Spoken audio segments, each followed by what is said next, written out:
तो आज हम यहाँ पे डिस्कस करेंगे इम्यूनिटी को। So there are two parts of immunity.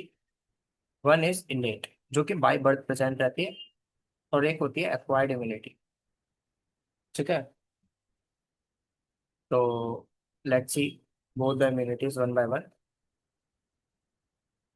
तो ठीक है, स्टार्ट करते हैं इसको। तो सबसे पहले अगर हम इनेट इम्यूनिटी की बात करें यहाँ पे, इनेट इम्यूनिटी, इनेट इम्यूनिटी जो बाय बर्थ प्रेजेंट आती है हमारे पास। ठीक है, उसमें क्या क्या चीजें होती हैं। तो उसमें सबसे पहली चीज हम लेते हैं एनके सेल। ठीक है, एनके सेल, और उसको एनके सेल का क्या काम है क्या काम नहीं है उसको ढंग से डिटेल में पढ़ेंगे आज। एनके, एनके मतलब natural killer, natural killer cell. ठीक है, अब ये नेचुरल किलर सेल क्या होता है? नेचुरल किलर सेल एक बड़ा सा सेल होता है। इमेजिन एक बड़ा सा सेल आपकी बॉडी में प्रेजेंट है। ठीक है, अब इस बड़े से सेल में क्या है? तो ये बड़ा सा सेल थोड़ा सा अच्छे से बना देते हैं हम। इस तरीके से ये सेल प्रेजेंट है हमारे पास। ठीक है, एन के सेल है हमारे पास। इसमें बड़े बड़े बड़े बड़े ऐसे इस, ठीक है, इस तरीके से बड़े बड़े इसमें क्या होते हैं ये लिम्फोसाइट, ग्रैनुलर ग्रैनुलर लिम्फोसाइट्स है। ठीक है, तो इसको हम कह देते हैं large granular lymphocyte. Lymphocyte, large granular lymphocyte present होते हैं। क्योंकि बाय बर्थ प्रेजेंट है तो इसका दूसरा नाम हो गया इन्नेट लिम्फोइड सेल। ना तो ये बी सेल होता तो नॉन बी, और नॉन टी सेल ना ये टी सेल होता तो non B non T cell है। तो इसको हम इस वजह से कह देते हैं नल सेल। तो ये सारे इसके नाम हो गए, एक नाम, दूसरा नाम, तीसरा नाम और चौथा नाम।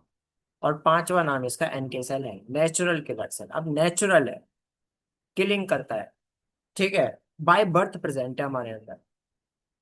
इसके जैसे कुछ और सेल्स भी होते हैं, जैसे कि इओसिनोफिल, न्यूट्रोफिल्स और मैक्रोफेजेस। ये टोटल 4 सेल्स होते हैं।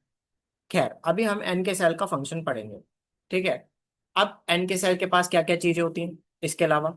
एन के सेल के पास दो चीजें हो, एक इसके पास होता है यहाँ पे एक आर्म, और एक होती है यहाँ पे दूसरी आर्म।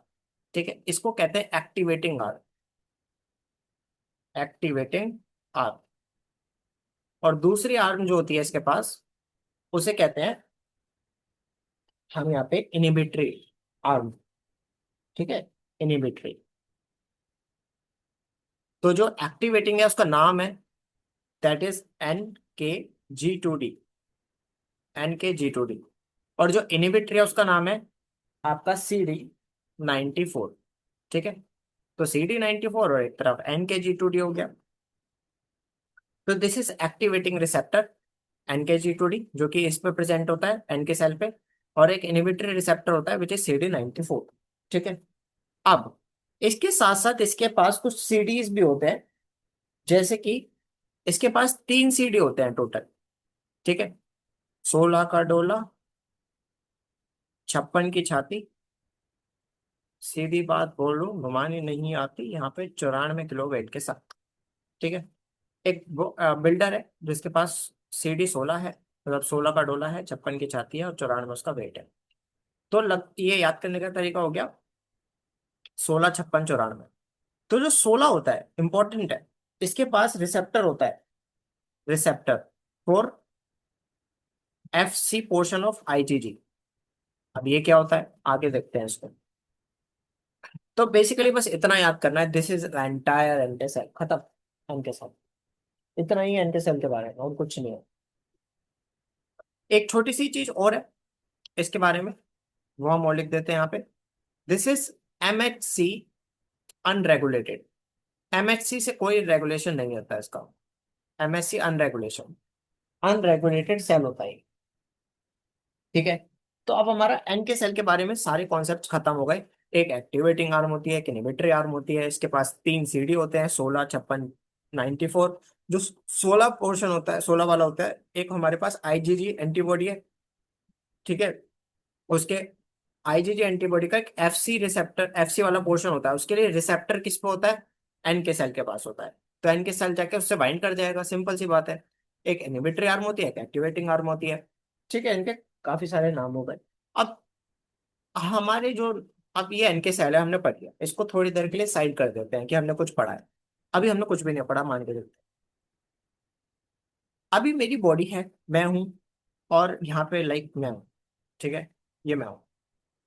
बाहर इतने सारे वायरस, बैक्टीरिया और फलाना फलाना टाइप की चीजें हैं, और ये मेरे अंदर घुस गए। अब मुझे बचाना है अपने आप को। ठीक है, ये मुझे बीमार कर देंगे अदरवाइज। तो मैं अपने आप को बचाऊंगा, कहाँ, कैसे? वही पढ़ रहे हैं। ठीक है। अभी क्या है, तो ये एन के सेल, अभी तक हम इननेट पढ़ रहे हैं, मतलब हमारी बॉडी में जो इनबिल्ट डिफेंस मैकेनिज्म है, वो पढ़ना चाह रहे हैं। ठीक है। तो एनके सेल उसे मारता है। एनके सेल का टारगेट है दो चीजों को मारना। ठीक है, एक होता है ट्यूमर सेल। ठीक है। और एक होता है हमारा वायरस।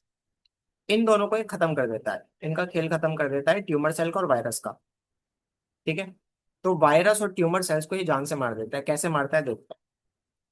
तो कोई वायरस या फिर ट्यूमर, हमारी बॉडी में ही ट्यूमर सेल्स बनने स्टार्ट हो गए, तो उनको कैसे किल करता है वो देखते हैं। देखो, ये हमारी नॉर्मल सेल है, ये मेरी बॉडी की सेल है, माई सेल। और ये है कोई let's say virus affected cell. Virus affected cell मेरी ही बॉडी की सेल है, ये भी बस वायरस से अफेक्टेड है। तो दोनों में ही क्या होगा, यहाँ पे भी होगा एमएचसी, मेजर हिस्टोकम्पेलेट MHC1, और यहाँ पे भी एक्सप्रेशन होगा MHC1 का। लेकिन जैसे ही मेरी सेल वायरस से अफेक्ट हुई, MHC1 का एक्सप्रेशन बिल्कुल ही खत्म हो जाएगा। और लेकिन यहाँ पे तो ये MHC1 का एक्सप्रेशन अच्छे से बना हुआ है यहाँ पे। तो इसकी जैसे, अब मैं थोड़े से उसको छोटा कर लेते हैं। तो यहाँ पे क्या हो रहा है कि जैसे ही मेरी बॉडी अफेक्ट हुई इससे, वायरस से, तो इसकी एक्टिवेटिंग आर्म आएगी, और यहाँ पे इसके साथ चिपक जाएगी और इसको मार देगी जान से। ठीक है। लेकिन इन नॉर्मल, अगर मेरी नॉर्मल सेल है, तो वो इनहिबिटरी आर्म आएगी और ये इससे जाके चिपक जाएगी, इससे जाके चिपक जाएगी, मतलब ये एन के सेल इनहिबिट हो जाएगा, कोई किलिंग प्रोसेस नहीं होगा। तो ये घूमते रहते हैं, हमारी पूरी बॉडी में टहलते रहेंगे, घूमते रहेंगे, और ढूंढ ढूंढ के मारेंगे। अगर इन्हें कहीं MHC का एक्सप्रेशन नहीं दिखता है, तो इसको खत्म कर देते हैं ये। अब ये MHC क्या होता है? MHC के बारे में हम अभी पढ़ लेते हैं, थोड़े अभी ही पढ़ लेते हैं, बिल्कुल MHC क्या होता है देख लेते हैं। तो MHC की फुल फॉर्म हो गई major histocompatibility complex. Major histocompatibility complex, कुछ समझ नहीं आया, कोई बात नहीं, समझ लेते हैं इसको भी। मेजर हिस्टो कंपैटिबिलिटी कॉम्प्लेक्स क्या होता है ये MHC कुछ नहीं होता। हाँ, हमारे पास क्रोमोसोम्स होते हैं, उतनी बात तो मुझे समझ में आती है कि भाई हमारे पास क्या है, क्रोमोसोम्स। कौन सा क्रोमोसोम? सिक्स्थ क्रोमोसोम के पी आर्म पे। एक पी आर्म होती है, एक क्यू आर्म होती है। तो इसके पी पे, तो बेसिकली 6P पे हमने क्या देखा, एक 6P वाली साइड पे क्या बनता है, बेसिकली एक जीन बनता है, जिसको हम कहते हैं HLA जीन। ठीक है। कौन सा जीन फॉर्म होता है यहाँ पे? HLA gene. ये 6P क्रोमोसोम बनाता है HLA gene, human leukocyte antigen. ठीक है। तो HLA जीन कहाँ से बना? HLA जीन बनता है 6 के PR में बनता है। इतना आप समझ में आ रहा है मुझे कि मैं जो MHC की बात करना चाह रहा हूँ, वो कहीं ना कहीं क्रोमोसोम से लिंक्ड है। क्रोमोसोम जीन बना रहा है, वो जीन MHC बना रहा है। ठीक है। अब वो कैसे बनाएगा वो हम आगे डिस्कस करेंगे कि ये MHC जो है, ये बनता कौन से है। ये बेसिकली अभी हमें इतना याद रखना है, कुछ नहीं है, जीन का एक्सप्रेशन है ये MHC। ठीक है। वो अगर जीन का एक्सप्रेशन मेरे सेल्स पे मिल रहा है, तो मैं बच जाऊंगा, और अगर मेरे सेल्स पे वो एक्सप्रेशन नहीं मिल रहा, तो मैं नहीं बच पाएगी वो सेल मेरी। Simple, beautiful. तो यहाँ पे हमने क्या सीखा? एन के सेल जो हमारी बॉडी में ऑलरेडी वायरस और बैक्टीरिया को मारते हैं, वायरस और ट्यूमर सेल्स को मारते हैं। एक्टिवेटिंग आर्म से, इनिबिटरी आर्म से इनकी प्रोसेसिंग चलती है। एक्टिवेटिंग आर्म NKG2D है, इनिबिटरी आर्म CD14 है, CD94 है, सॉरी। और ये कैसे कैसे किलिंग करता है वो हमने देख लिया। सेल्फ सेल कैसे बचती है और फोरन सेल कैसे मारी जाती है भी हमने देख लिया। Now there is a little thing here which is you can say interleukins. ठीक है, इंटरल्यूकिन एक होता है हमारे पास 2 और 15, और एक होता है इंटरल्यूकिन हमारे पास 12। तो ये 2 और 15 का काम क्या होता है, इंटरल्यूकिन 2 और 15, इसके बारे में हम थोड़ा आगे पढ़ेंगे।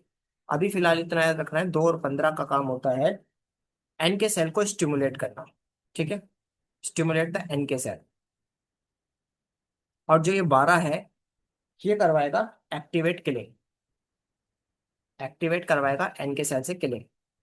तो एक किलिंग मैकेनिज्म को एक्टिवेट करा देता है। ठीक है, 12 फॉर किल, 2 और 15 for stimulating the activity of the N K cell. ठीक है।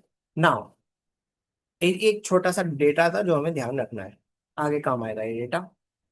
अभी के लिए हमने कुछ नहीं समझा। अभी के लिए हमने सीखा एक ऐसा सेल है हमारी बॉडी में जो ढूंढ ढूंढ के वायरस को और ट्यूमर सेल्स को किल कर रहा है, basin upon the expression of MHC। वो MHC कहाँ से आया? वो जीन, क्रोमोसोम, क्रोमोसोम ने एक जीन बनाया, जिस जीन का एक्सप्रेशन अगर हमारे सेल्स पे मिल रहा है तो एन के सेल उस सेल को छोड़ दे रहा है। अगर वो एक्सप्रेशन हमारे सेल पे नहीं मिल रहा तो वो उसको मार दे रहा है, सिंपल। ठीक है, उसकी एक एक्टिवेटिंग आर्म है, इनिबिटिंग आर्म है, जो कि डिसाइड करती है कि वेदर किलिंग करनी है या नहीं करनी, सिंपल। तो ठीक है, हमारी बॉडी में अब तक एक ऐसा सेल घूम रहा है। तो ये ऐसा एक ही सेल है या और भी सेल्स है? तो बिल्कुल ऐसे टोटल 4 सेल्स होते हैं। एक तो एन के सेल हो ही गया इसी कैटेगरी के। ये टोटल 4 सेल है, एक एन के सेल है, एक होता है न्यूट्रोफिल, ये इनबिल्ट है हमारे अंदर, पहले से बचपन से प्रेजेंट है ये सेल्स। एक है मैक्रोफेज, और एक है हमारे पास इयोसिनोफिल, इयोसिनोफिल। तो ये 4 सेल सेम काम करते हैं। ठीक है, इनको कहते हैं ADCC, एंटी। लेकिन ये सब है antibody dependent, antibody dependent cell की सेल्यूलर साइटोटॉक्सिसिटी, मतलब किलिंग, साइटोटॉक्सिसिटी। लेकिन को समझ नहीं आया कि चल क्या रहा है, क्या कहना चाह रहा है, इतना बड़ा वर्ड कैसे आ गया? क्या एंटीबॉडी डिपेंडेंट? मतलब कोई तो एंटीबॉडी डिपेंडेंट होगी जिसकी जिसकी वजह से सेल को मारा जा रहा है। तो कौन सी एंटीबॉडी है? हमने इससे पहले भी डिस्कस करी थी ये बात यहाँ पे, जब मैंने आपको यहाँ पे समझाया था कि about this small thing over here, you can से। ठीक है, CD16 IgG। तो बेसिकली आईजीजी का क्या सीन है? आईजीजी का सीन समझते हैं थोड़ी सी देर के लिए। तो आईजीजी क्या काम करता है, कैसे काम करता है वो देखते हैं। ठीक है, कौन आईजीजी कैसे काम कर रहा है वो देखना चाह रहे हो तो देखते हैं।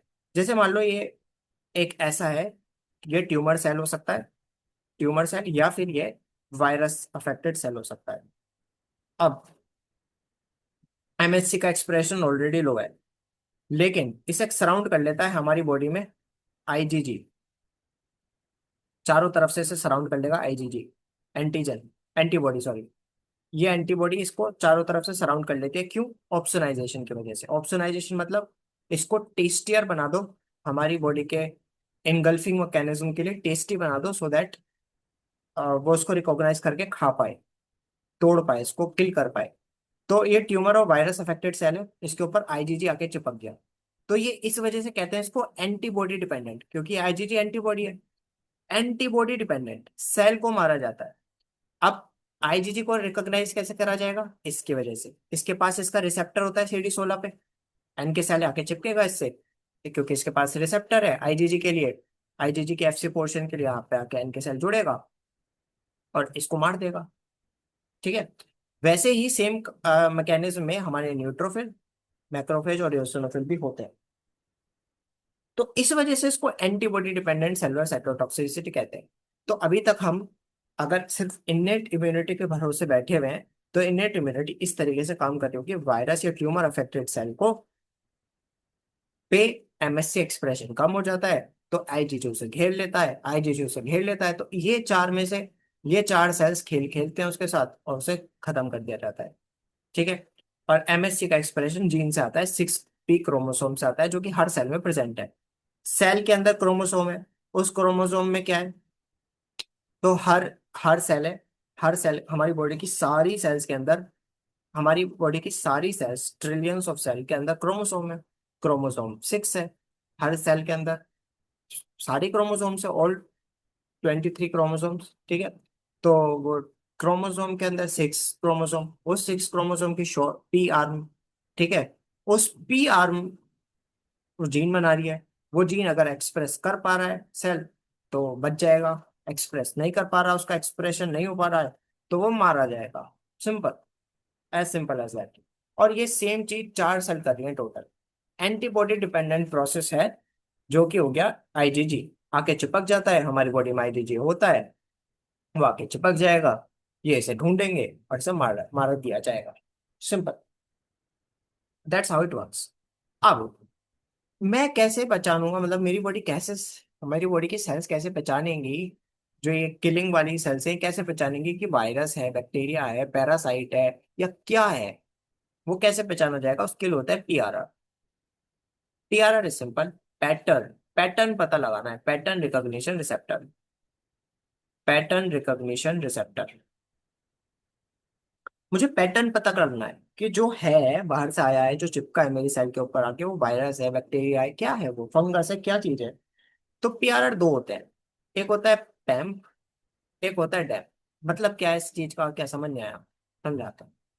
पहला पैम्प मतलब पैथोजन एसोसिएटेड मॉलिक्यूलर पैटर्न, और एक है डैमेज एसोसिएटेड मॉलिक्यूलर पैटर्न। मतलब क्या समझ, पैम्प मतलब वही, पैरा मतलब पैथोजन, किस टाइप का पैथोजन है, वायरस है, बैक्टीरिया है, फंगी है, क्या है, तो वो तो पैम्प हो गया। तो पैटर्न रिकॉग्निशन रिसेप्टर का एक पार्ट तो हो गया कि पैथोजन, वायरस, बैक्टीरिया, पैरासाइट, उसको रिकॉग्नाइज करना। और एक हो गया डैम, मतलब मेरी ही बॉडी का डैमेज एसोसिएटेड, मतलब कोई सेल नेक्रोस हो गया, मर गया, तो उसे भी तो हटाना है। मेरी बॉडी के डैमेज सेल को हटाने के लिए डैम्प होता है। तो पैटर्न रिकॉग्निशन रिसेप्टर दो टाइप के होते हैं, एक वो होते हैं जो मेरी बॉडी के डैमेज सेल है उन्हें हटाने के लिए होते हैं, और पैटर्न रिकॉग्निशन रिसेप्टर में दूसरा पार्ट हो गया पैथोजन वाला, जो पैथोजन को पहचानेगा, मतलब वायरस है, बैक्टीरिया है, पैरासाइट या फंगस है, क्या है, तो उसको पहचानने के लिए होता है पैम। तो बेसिकली दोनों ही क्या है, पैटर्न रिकॉग्निशन रिसेप्टर। तो पैटर्न क्या है, मेरी बॉडी का खुद का डेड सेल या खराब सेल तो नहीं है, या बाहर से आया हुआ कोई सेल है, तो उसको पहचानो कि एग्जैक्टली कैटेगराइज करो, ये वायरस है, बैक्टीरिया है, पैरासाइट है, फंगस है, तो कैसे करोगे वो देखते हैं। तो इसमें 4 टाइप के हमारे पास पीआरआर होते हैं, पैटर्न रिकॉग्निशन रिसेप्टर 4 टाइप के होते हैं। ठीक है, ये जो पैटर्न रिकॉग्निशन रिसेप्टर है 4 टाइप के होते हैं। एक होता है इसमें से टोल लाइक रिसेप्टर, एक होता है सी टाइप लेप्टिन रिसेप्टर, एक होता है हमारे पास रिग लाइक रिसेप्टर, और एक होता है हमारे पास नोड लाइक रिसेप्टर। ये 4 नाम याद रखने हैं, पैटर्न रिकॉग्निशन रिसेप्टर के नाम है ये। जिसमें कि टोल लाइक रिसेप्टर और जो सी टाइप लेप्टिन रिसेप्टर है, ये दोनों मेम्ब्रेनस होते हैं, मेम्ब्रेनस होते हैं, जिसमें ये दोनों साइटोप्लाज्मिक होते हैं। अब मेम्ब्रेनस, मेम्ब्रेन ये सेल है हमारी, सेल में ये वो हो गए, क्या नाम है आपका, राइबोसोम या फिर गोल्गी बॉडी, एंडोप्लाज्मिक रेटिकुलम, इस तरीके की चीजें हो गई अंदर। तो ये भी मेम्ब्रेन, इन पे भी मेम्ब्रेन होती है। और एक बाहर मेम्ब्रेन, तो मेम्ब्रेन है हर जगह, अंदर हो चाहे बाहर हो, कहीं भी हो, मेम्ब्रेन तो मेम्ब्रेन है। तो उस पर कौन सा रिसेप्टर मिलेगा आपको, टोल लाइक रिसेप्टर। लेकिन साइटोप्लाज्म में, ये जो साइटोप्लाज्म है बाकी का, इस साइटोप्लाज्म में रिग लाइक रिसेप्टर और नोड लाइक रिसेप्टर मिलते हैं। मतलब मेरे सेल के अंदर ही है, मेरे सेल, एक सेल है मेरी, अगर आपको ये समझना है थोड़ा सा और डीप में जाके, तो चल कुछ नहीं रहा, मेरी एक छोटी सी सेल है, उस छोटी सी सेल में मेरा न्यूक्लियस है, उस न्यूक्लियस का जीन, इससे थोड़ा सा अगर मैं थोड़ा बड़ा डायग्राम बनाता हूँ, एक ही सेल का एक डायग्राम बना के सबको समझने की कोशिश करता है कि पूरा प्रोसेस चल क्या रहा है। देखो, ये मेरा एक सेल है, मेरी बॉडी का एक सेल है, उसमें न्यूक्लियस होगा फॉर श्योर। अब ये न्यूक्लियस है, इस न्यूक्लियस में एक क्रोमोसोम मैं बना रहा हूँ बस, 23 पेयर ऑफ क्रोमोसोम है, सिक्स के, सिक्स क्रोमोसोम की पी आर्म बना रही है एमएच, बेसिकली एक जीन बना रही है HLA जीन, जो कि एक्सप्रेस अगर हो रहा है मेरी सेल के ऊपर आके, इसे कहते हैं MHC1। तो मेरे एन के सेल इसे छोड़ देगा, नहीं तो इसे छोड़ने का नहीं है। अगर इसका एक्सप्रेशन डाउन हो गया तो एन के सेल आके इसे मार देगा। सिंपल एक बात। दूसरी बात ये, यहाँ पे और यहाँ पे जो ऑर्गेनल्स हैं उनमें रिसेप्ट PRR है, पैटर्न रिकॉग्नाइजिंग रिसेप्टर्स। तो इसी के अंदर, इसी के पास पैटर्न रिकॉग्नाइजिंग रिसेप्टर है, जो कि एक है टोल लाइक रिसेप्टर, और एक हो गया सी टाइप लेक्टिन रिसेप्टर। यहाँ पे भी है टोल लाइक रिसेप्टर या फिर सी टाइप लेक्टिन रिसेप्टर। यहाँ पे भी है टोल लाइक रिसेप्टर और सी टाइप लेक्टिन रिसेप्टर। तो ये मेरे ऑर्गेनल्स हो गए या मेरी सेल हो गई, उस पे ये है। लेकिन जो साइटोप्लाज्म है ना, साइटोप्लाज्म में हो गए रिग लाइक रिसेप्टर, सब कुछ यही प्रेजेंट है। रिग लाइक रिसेप्टर और नोड लाइक रिसेप्टर, सब कुछ सेल के साइटोप्लाज्म में प्रेजेंट है। बाकी रिग लाइक रिसेप्टर और नोड लाइक रिसेप्टर। अब ये ही सब पहचानेंगे कि वायरस आ रहा है, बैक्टीरिया आ रहा है सेल के पास। तो सबसे पहले मेम्ब्रेन पे अगर वो आया, ठीक है, तो पहचान लेता है। टोल लाइक रिसेप्टर का काम होता है कि वो वायरस, फंगस और बैक्टीरिया को पहचान लेता है। बैक्टीरिया को, वायरस को और फंगी को पहचानने का काम किसका होता है? ये काम होता है टोल लाइक रिसेप्टर का। ठीक है। अगला, फंगस के लिए स्पेशली होता है सी टाइप लेक्टिन रिसेप्टर। ये होता है फंगस के लिए, फंगी को पहचान लेता है ये। और जो ये रिग लाइक रिसेप्टर है, ये पहचान लेता है वायरस को। और जो नोड लाइक रिसेप्टर है, ये NOD, नोड मतलब नेक्रोज्ड सेल को पहचान लेता है। फिर O इज ऑर्गेनिज्म और D इज डेथ। और डिसीज हो जाती है यहाँ पे इन्फ्लेमेटरी बाउल डिसीज और डायबिटीज मेलाइटस। खैर, अभी मैंने ये समझ लिया कि कौन किसको पहचान रहा है। इट इज जस्ट अलग अलग टाइप की चीजें हैं हमारी बॉडी सेल के अंदर, जो अलग अलग चीजों को रिकॉग्नाइज कर रही हैं कि भाई वायरस घुसा है, पैरासाइट घुसा है, बैक्टीरिया घुसा है, फंगी घुसा है, क्या घुसा है। मेरा खुद का नेक्रोज सेल तो नहीं है, मेरा खुद का डैमेज्ड सेल तो नहीं है। तो वो सब पहचान लिया अब मेरी सेल के अंदर, मेरी सेल ने रिकॉग्नाइज कर लिया। अच्छा। अभी जो टोल लाइक रिसेप्टर है, इसको थोड़ा सा और पढ़ सकते हैं। ठीक है, इसको थोड़ा सा और हम डीप में पढ़ना चाहेंगे टोल लाइक रिसेप्टर को। ठीक है। तो ये जो टोल लाइक रिसेप्टर है, ये बेसिकली काफी सारी वैरायटी होती है इसके। टू होता है toll like receptor 2, toll like receptor 3, toll like receptor 4, 5, 6, toll like receptor 7। ठीक है, 7। और toll like receptor 8, toll like receptor 9। तो टू, टू को कैसे याद करेंगे? Two for gram positive, gram positive, और 4 इज ग्राम नेगेटिव। ठीक है। अच्छा है, और साथ में ट्यूबर क्लोसिस भी। उसके बाद जो 3 है, 3 को अगर आप ऐसे भी देख रहे हो तो ऐसे भी देख लो। तो ये हो गया डबल स्ट्रैंडेड RNA। ठीक है। फिर 4 हो गया, फिर 5 हो गया फ्लैजेलन पीस, 5 फ्लैजेलन मैचिंग, फ्लैजेलन। फिर 6 हमारे पास क्या हो गया? जो 6 है वो माइकोप्लाज्मा हो गया, माइकोप्लाज्मा। फ्राइड एग अपीयरेंस, तो 6 अंडे की ट्रे आती है ना, तो वहां से याद कर सकते हो, फ्राइड एग अपीयरेंस। 7 और 8 क्या हो गया? सिंगल, यहाँ पे हो गया ये सिंगल स्ट्रैंडेड RNA। और 9 क्या हो गया? एक होता है CPG। ठीक है, CPG DNA। तो इसको पहचानने का काम करता है। ये हमारे सारे टोल लाइक रिसेप्टर्स हो गए जो ध्यान रख सकते हैं, इंपॉर्टेंट है ये। ठीक है, बड़ा आसान सी चीज है। अभी तक हम कुछ भी नहीं कर रहे।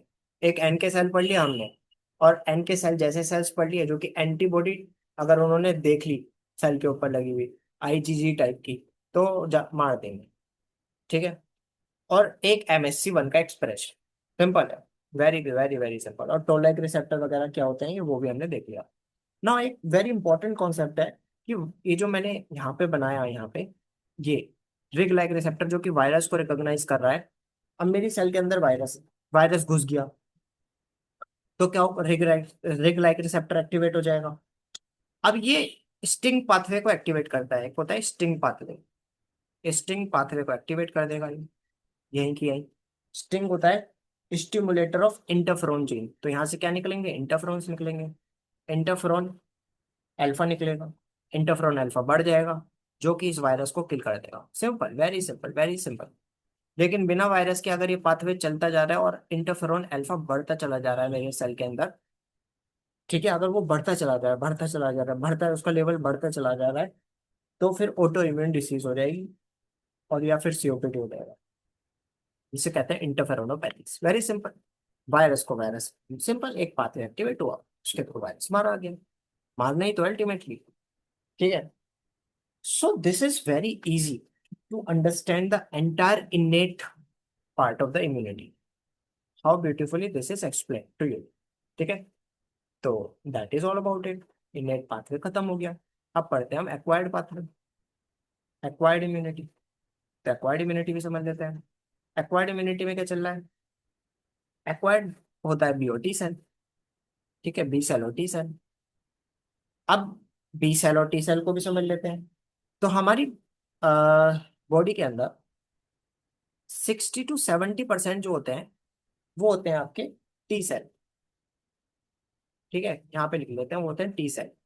और बाकी के 20 to 30% जो हमारे होते हैं, वो होते हैं बी सेल। तो 60, और यहाँ पे 70, और 60, 70, 80, और रिमेनिंग जो लगभग 10% के आसपास रहते हैं, वो होते हैं हमारे एन के सेल। ठीक है, जो कि इननेट इम्यूनिटी का पार्ट है। ठीक है, तो वो हम पढ़ चुके हैं।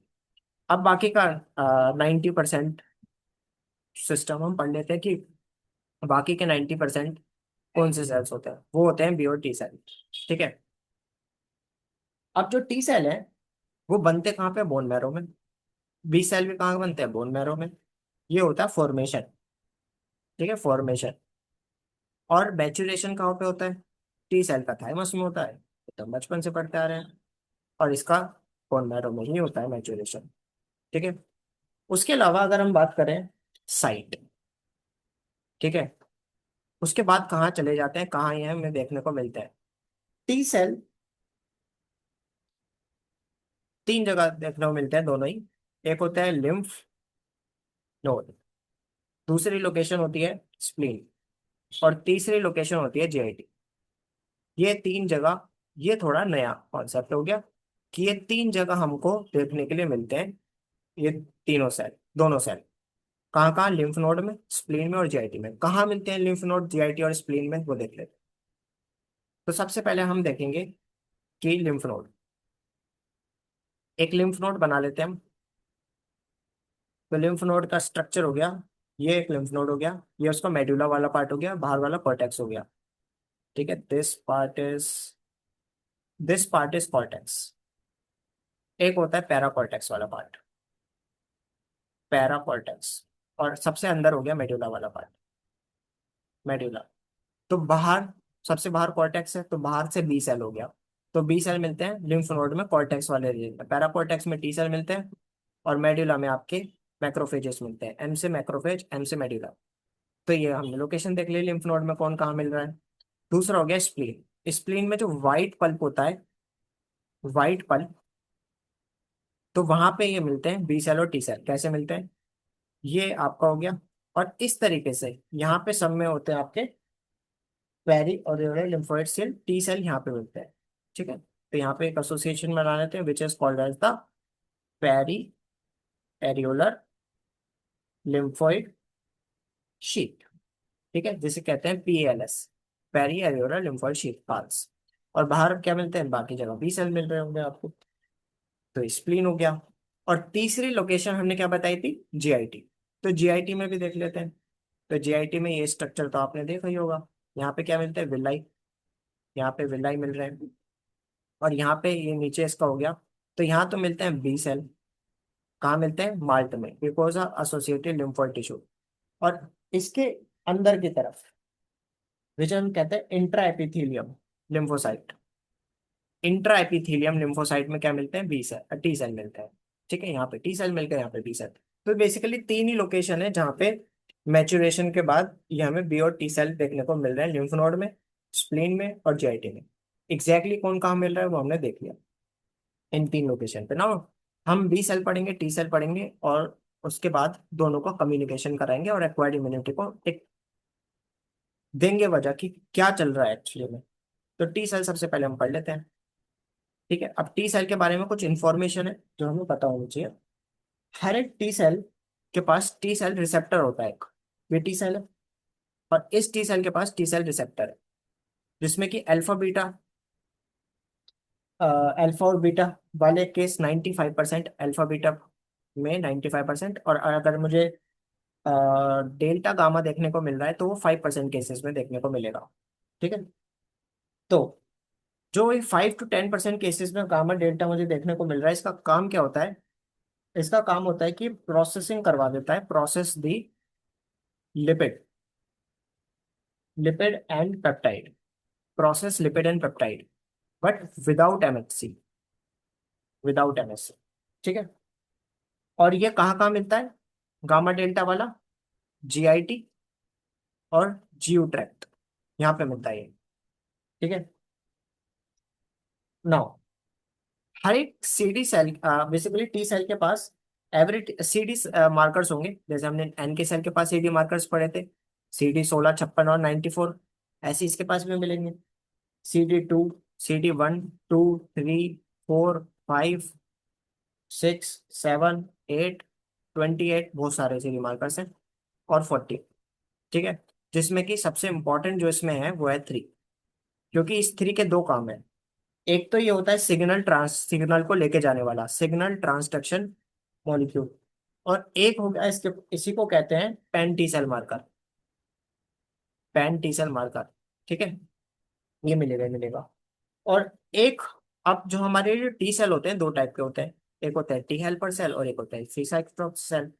अब जो टी हेल्पर सेल होते हैं और टी साइटोटॉक्सिक सेल होते हैं, जिसमें कि एक तो ये चीज हो गई, और एक इम्पॉर्टेंट है CD4 और CD8। तो CD4/CD8 का जो रेशो है वो मिलता है 2:1। हमेशा इसको याद करने का तरीका है 4 2 8, 8 1 8, हमेशा इस तरीके से। तो अगर इसका रेशो 2:1 से कम हो जाए तो HIV में होता है, और अगर इसका रेशो 2:1 से ज्यादा हो जाए तो सार्कोइडोसिस हो जाता है, सार्कोइडोसिस हो जाता है। तो ये ध्यान रखना है हमको। तो बेसिकली CD3, CD4, CD8, ये ध्यान रखना है। और हमको याद रखना है टी हेल्पर और टी साइटोटॉक्सिक सेल्स होते हैं, बाद में थोड़ी सी और डेप्थ में स्टडी की जाएगी इसकी। In the same way we have B cell. ठीक है, बी सेल के पास भी सेम ही चीज होंगी, मतलब एक तो बी सेल के पास बचपन से एमडी डिग्री है। एमडी का मतलब क्या है? इसके पास दो टाइप के एंटीबॉडी हैं, एक तो IgM और एक IgD, ये बचपन से प्रेजेंट है इसके पास। ठीक है, तो ये दोनों एंटीबॉडीज इसके पास प्रेजेंट होती हैं। अच्छा, इसके पास CD मार्कर्स कौन से होते हैं? जैसे हमने एन के सेल में पढ़ा था, उसके पास 16, 56 और 94 होता है। टी सेल में पढ़ा था 1 2 3 4 5 6 7 8 28 40। वैसे यहाँ पे होता है 10, फिर 10 के बाद डबल कर दो 20, लेकिन उससे पहले का 19। ठीक है, फिर 20, 21, 22, ठीक है, फिर 23, और फिर 20 दूनी 40, 40 दूनी 80, 80 है कम कर दो 79A और 79B। ये सब CD मार्कर्स होते हैं इसके पास। This is a learning thing, बहुत आसान है, सब में CD मार्कर्स मिल ही रहे हैं। इसको कैला कहते हैं, CALLA। Basically C is common ALL antigen. ठीक है, उसके बाद CD19 जो है, ये हो गया एप्स्टीन बार वायरस के लिए। जो 21 हो गया हमारा, वो सॉरी एप्स्टीन बार वायरस के लिए हो गया। और जो 19 है हमारा, वो आपका हो गया पैन मार्कर। जैसे उसमें 3 था टी सेल में, वैसे यहाँ पे है आपका CD19 पैन बी मार्कर। और यहाँ पे जो सिग्नल ट्रांसडक्शन का काम करता है वो ये है, 79 और 79AB दोनों, ये है सिग्नल ट्रांसडक्शन मॉलिक्यूल। ठीक है, तो बेसिकली ये इनके फंक्शंस हो गए। ठीक है, उसके बाद थोड़ा सा आगे बढ़ते हैं। तो ये हमने देख लिया कि भाई इसके पास CD मार्कर्स कौन से होते हैं मॉलिक्यूल का। CD मार्कर्स क्या काम करवा रहे हैं? CD मार्कर्स का काम होता है कि इंफॉर्मेशन को विद इन द सेल आगे लेके जाना। ठीक है, वो काम कौन करवा रहा है, किसमें कौन करवा रहा है, वो हमने देख लिया। नाउ ये दोनों आपस में कम्युनिकेट कैसे करेंगे, है तो दोनों भाई भाई, तो आपस में कम्युनिकेट कैसे करेंगे वो देखते हैं। ये हमारे पास हो गया लेट से टी सेल, और ये हमारे पास हो गया बी सेल। ठीक है। अब मेरे पास, मेरी बॉडी में होती है एंटीजन प्रेजेंटिंग सेल। तो उसने किसी एंटीजन आया कोई, उस एंटीजन को उसने देखा और प्रेजेंट कर दिया एमएससी पे, एमएससी पे प्रेजेंट कर दिया, और उसको आगे लेके चली गई यहाँ पे बी सेल के पास, लेट सेल। ठीक है। अब बी सेल में ऑलरेडी एमडी डिग्री है, एक तो आईजीएम होगा, एक आईजीडी होगा, ये ऑलरेडी प्रेजेंट होते हैं इसके पास। Now IgM IgD already present है। अब ये एम जो है लेके जाएगा, लेकिन ये आपस में कांटेक्ट कैसे करेंगे, तो इनके पास होता है, इसके पास होता है CD40, ठीक है, रिसेप्टर, और यहाँ पे होता है CD40 लिगैंड। तो इस वजह से आपस में कम्युनिकेट कर पाते हैं। तो ये इंफॉर्मेशन चली गई यहाँ पे। ठीक है। अब ये यहाँ से क्या बनाता है ये यहाँ से बनाता है T helper 4, T helper 2, और यहाँ पे इंटरल्यूकिन 4 एक्टिवेट हो जाता है। अब ये इंटरल्यूकिन जो 4 बना है, इसका काम क्या है, इसका इंटरल्यूकिन 4 का काम देख लेते हैं। ये जो इंटरल्यूकिन 4 है, इंटरल्यूकिन 4, इसका काम होता है, ये जो बी सेल के पास IgM और IgD है, इसको ये कन्वर्ट कर देता, सारी सब में बनवा देता है, मतलब IgG, IgM, सॉरी IgA और IgE। तो सारी एंटीबॉडीज अब प्रेजेंट हो गई, GMDE। ठीक है, सारी एंटीबॉडीज आ गई। इसे कहते हैं आइसोटाइप स्विचिंग। साथ में बी सेल एक चीज और निकालता है, बी सेल यहाँ पे एक चीज और निकालता है, which is AID, activating induced activation induced cytidine deaminase. ठीक है, जो कि इस आइसोटाइप स्विचिंग में मदद करती है। अब सारी एंटीबॉडीज आ चुकी है हमारे पास। ठीक है। तो 440 भी हमने पढ़ लिया, ये सारी चीजें हमने पढ़ लिया अच्छे से। ठीक है। ना, सेल का एक्टिवेशन करवाना है, तो बेसिकली स्किन के थ्रू कोई भी एंटीजन हमारी बॉडी में एंटर करता है, उसको एंटीजन प्रेजेंटिंग सेल कैरी कर लेगा अपने ऊपर। कोई भी स्किन से मेरी बॉडी में एंटीजन एंटर करा, एंटीजन प्रेजेंटिंग सेल दो टाइप के होते हैं, एक होते हैं professional, professional antigen presenting cell, एक होता है non professional antigen presenting cell. तो जो प्रोफेशनल हो गए, वो बी सेल के पास क्या होती है, एमडी डिग्री। ये निमोनिक है, मतलब जस्ट निमोनिक, वैसे एमडी डिग्री होती है, तो उसी से निमोनिक बना लिया। बी से बी सेल हो गया, एम से मैक्रोफेज हो गया, और डी से डेंड्राइटिक सेल हो गया। ये है प्रोफेशनल। और नॉन प्रोफेशनल एपीसीज कौन से हो गए, thymic epithelial cell, thymic epithelial cell. दूसरा हो गया हमारे पास एंडोथेलियल सेल, एंडोथेलियल सेल। और एक हमारे पास हो गया फाइब्रोब्लास्ट, फाइब्रोब्लास्ट। इसके लिए निमोनिक हो गया EFT, सॉरी EATF, ETF। ठीक है, ETF इसका निमोनिक हो गया। तो मैंने ये देख लिया, तो मेरी बॉडी में बाहर से कोई भी एंटीजन आया, उसको एपीसी से उठा लेंगे। ठीक है, और प्रेजेंट कर देंगे। Very simple. ना, अब हमने MSC का कॉन्सेप्ट समझ लेना है। तो मैंने बताया था 6 के P वाली आर्म पे हमारा बन जाता है आपका ये HLA जीन। अब HLA जीन का पूरा सीक्वेंस हम देख लेते हैं कैसे होता है। ये HLA जीन कुछ इस तरीके से दिखता है। इसके पास 6 यहाँ पे होता है, A, B, C। ठीक है। इसके बाद E और G। ठीक है। और यहाँ पे फिर होता है, यहाँ पे आपका DP, DQ और DR। ठीक है। तो ये जो है, this forms HLA 1, this forms HLA 2, और दिस फॉर्म्स HLA 3। अभी जो HLA 3 का काम होता है, ये होता है C2C4 कॉम्प्लीमेंट सिस्टम। इसके बारे में हम आगे बात करेंगे। और TNF अल्फा। ठीक है। और एक हो गया आपका हीट शॉक प्रोटीन। ये सब बनाने का काम होता है। मेन काम है HLA 1 और HLA 2 का। जिसमें कि आपको ई और जी के बारे में मैं बता देता हूँ। तो HLA क्या करवाता है, सेल के ऊपर एक्सप्रेस करवाता है, तो हमने देखा था। अगर MSC1 का एक्सप्रेशन है तो सेल को छोड़ दिया जाएगा। ठीक है, तो वो वही है। तो जी क्या है, जेस्टेनलिस, जेस्टेशनलिस। ठीक है, तो माँ और बच्चे, माँ के इम्यूनिटी से बच्चे को बचाने का काम इसका होता है, जी का। और ई का काम क्या होता है, ई का काम होता है NK सेल की प्रोसेसिंग करवाने का काम होता है। ठीक है, तो वो हो गया। बाकी जो है MSC1 यहाँ से बनता है, HLA1 जीन से MSC1 बन जाता है। ठीक, MHC1। और यहाँ से बनता है आपका MSC2। ठीक है, MHC2 ना। इतना हो गया हमारे पास, कॉन्सेप्ट कंप्लीट हो गया हमारा ये वाली चीज का। ना MSC1 MSC2 का थोड़ा डिफरेंशिएशन देख लेते हैं इसके बाद। ठीक है, तो MHC1 और MSC2, तो ये कैसे होता है। तो ये हमारे पास कुछ इस तरीके से होगा। यहाँ पे ये हमारे पास अलग से होता है। ठीक है, तो यहाँ पे क्या क्या चीज हो गई, अल्फा 1, ये क्लॉकवाइज, अल्फा 2 और अल्फा आपका 2।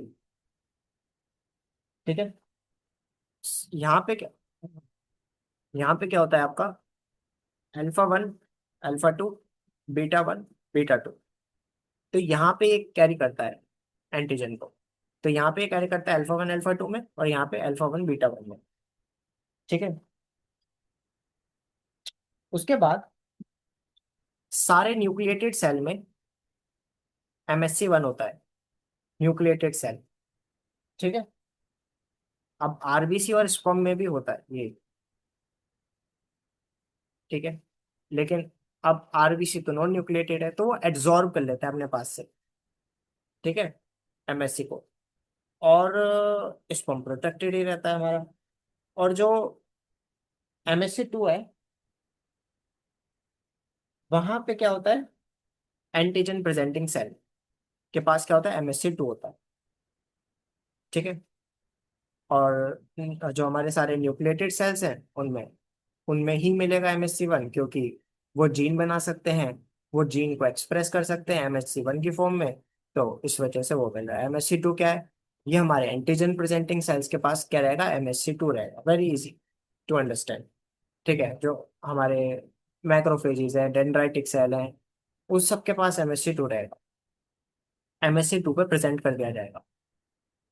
ठीक है ना, उसके अलावा MHC1 यहाँ पे जो है, दिस हैज CD8 सेल, और यहाँ पे CD4। Very easy to learn. How, 4 2 8 और 8 1 8, तो ये बैलेंस हो गई इक्वेशन। ठीक है, इसके अलावा तो हमने देख लिया कि CD4 सेल्स कहाँ पे मिल रहा है, CD8 सेल कहाँ पे मिल रहा है। ठीक है, अब हो क्या रहा है, जो CD सेल्स हो गए, CD4 सेल्स। ठीक है, ये जो CD4 सेल्स होते हैं, इनको मास्टर रेगुलेटर कहते हैं। ठीक है, ये हेल्पर टी सेल्स हैं। तो ये तीन चीजें निकालेंगे, T हेल्पर 1, T हेल्पर 2 और T हेल्पर 3, जो CD4 सेल्स होते हैं, जो हमारे APCs पे होते हैं। ठीक है, एंटीजन प्रेजेंटिंग सेल्स पे होते हैं CD4 सेल्स। ठीक है, तो ये T हेल्पर 1, T हेल्पर 2 और T हेल्पर 17। T हेल्पर 1 में तीन चीजें हो गई, इंटरल्यूकिन 2, इंटरल्यूकिन 12 और इंटरफेरॉन गामा। ठीक है, यहाँ पे इंटरल्यूकिन 4, इंटरल्यूकिन 5 और इंटरल्यूकिन 13। ठीक है, और ये होते हैं अस्थमा के लिए, तीनों responsible for asthma. T helper 2। ठीक है, और यहाँ पे 17 होता है, ये T हेल्पर 17। तो इंटरल्यूकिन 17 होता है इसमें। ठीक है, इंटरल्यूकिन 17।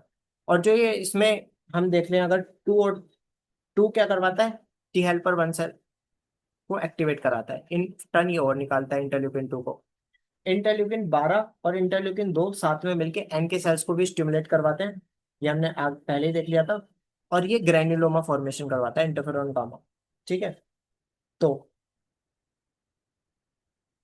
तो बेसिकली हो क्या रखा होगा कि जैसे मान लो कोई भी एंटीजन आया, वो एंटीजन APC ने कैरी कर लिया और उसे MSC2 के थ्रू प्रेजेंट कर दिया। ठीक है, यहाँ पे होगी MHC2। तो MHC2 में मैंने अभी पढ़ा CD4 होता है। ठीक है, यहाँ पे कौन सा होता है, MHC2 में CD4 होता है। अब CD4 में तो हमें पता है।